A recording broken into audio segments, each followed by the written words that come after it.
राजस्थानच्या जयपूरमध्ये सुमारे 14 महिन्यांपूर्वी अपहरण झालेल्या बालकाची पोलिसांनी सुटका केली आणि त्यानंतर एक अनोखा नजारा पाहायला मिळाला। त्या निष्पाप मुलानं अपहरणकर्त्याला मिठी मारली आणि जोरजोरात रडलं। त्यानंतर आरोपीच्या डोळ्यात अश्रू आले। कर्मचाऱ्यांनी बळजबरीने मुलाला आरोपीपासून सोडवून त्याच्या आईच्या स्वाधीन केलं।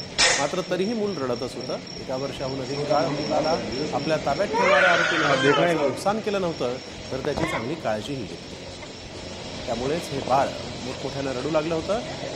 मुलाला अपहरणकर्त्याचाही लळा लागल्याचं इथे दिसतं।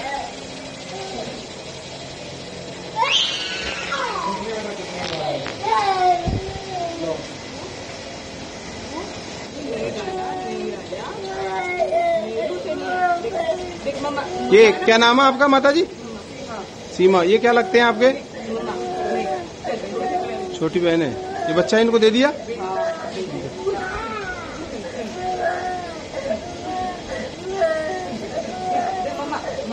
क्या नाम है आपका?